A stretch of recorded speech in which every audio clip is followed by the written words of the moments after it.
Tuhan Yesus kasihi. Dalam pembacaan firman Tuhan saat ini adalah sebuah peristiwa di mana orang tua membawa anak-anak kecil mereka kepada Tuhan Yesus. Mereka datang membawa anak-anak mereka karena ada tujuan.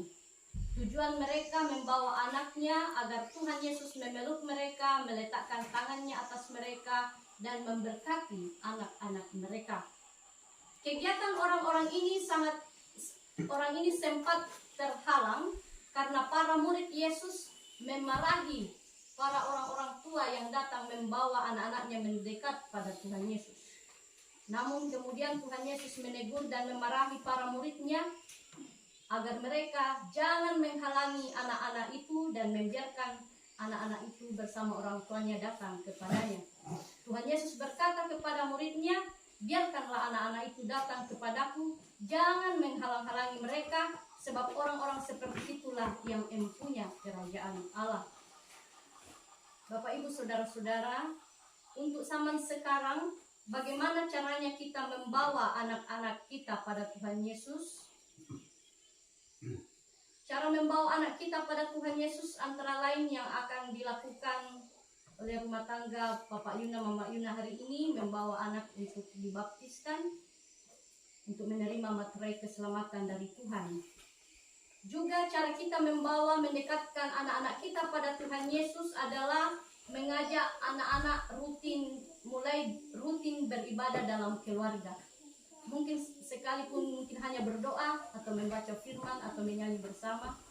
Ketika Bapak Ibu rutin beribadah setiap malam di rumah saudara, maka saat itu sebenarnya saudara-saudara membawa anakmu lebih dekat dengan Tuhan, mengenal Tuhan sejak dini. Tapi apa yang terjadi zaman sekarang, bengi malpuman dan tomat tua, bagi yang di dekat sinyal anggan tomat HP, tak dikilalai menomba di debata mengajak anak-anak untuk beribadah di hadapan Tuhan. Dan inilah tantangan kita zaman sekarang, orang tua zaman sekarang, bagaimana mendekatkan diri kita sendiri dan anak-anak kita di hadirat Tuhan setiap hari, bukan hanya pada hari Minggu, tetapi setiap hari. Cara membawa anak kita pada Tuhan Yesus zaman sekarang adalah orang tua sendiri menjadi teladan untuk aktif pelayanan bagi gereja, aktif bersekutu.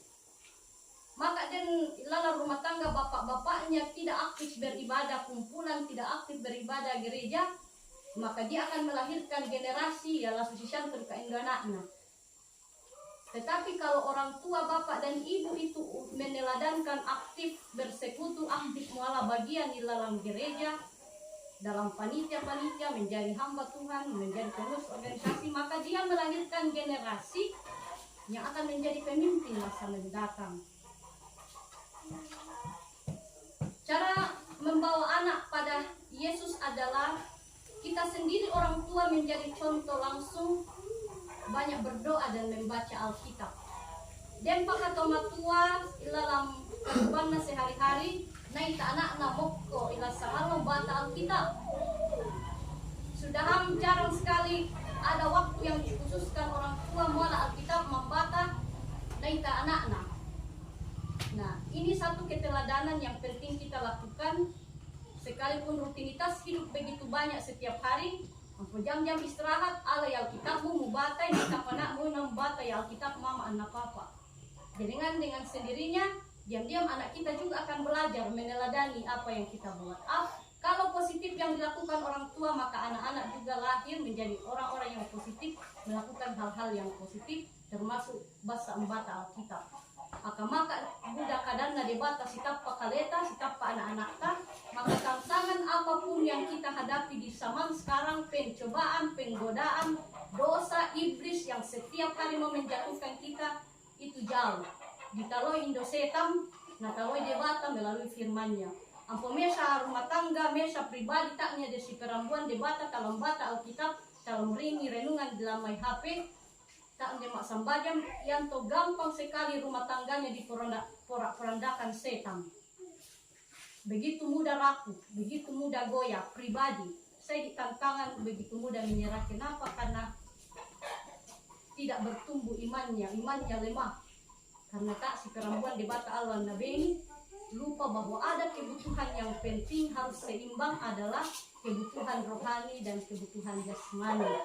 Ubah susi iman deki bo pental sangalo sebenarnya kidibelai membata kada debab ta pental untuk sangalo. Dalam Matius 4 ayat 4 Tuhan Yesus berkata, manusia bukan hidup dari roti saja, melainkan dari setiap firman yang keluar dari mulut Allah.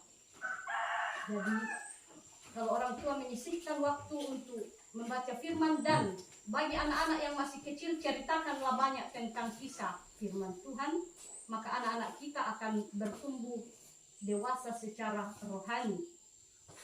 Ketika kita bercerita firman Tuhan kepada anak-anak kita, kita sebenarnya sementara melakukan satu perintah Tuhan di dalam Ulangan 6 ayat 4 dan 7. Dengarkanlah hai orang Israel, Tuhan itu Allah kita, Tuhan itu Esa. Kasihilah Tuhan Allahmu dengan segenap hatimu dan dengan segenap jiwamu dan segenap kekuatanmu. Apa yang kuperintahkan kepadamu pada hari ini haruslah engkau perhatikan, haruslah engkau mengajarkannya berulang-ulang kepada anak-anakmu dan membicarakannya apabila engkau duduk di rumahmu, apabila engkau sedang dalam perjalanan, apabila engkau berbaring, dan apabila engkau bangun. Jadi hampir seluruh aktivitas hidup kita ditulakan liu kada debata anakta, sehingga kekuatan spiritual, kekuatan iman di dalam diri anak kita dan diri kita sungguh kuat, pertumbuhan imannya meningkat hari demi hari. Demikianlah renungan firman Tuhan. Amin.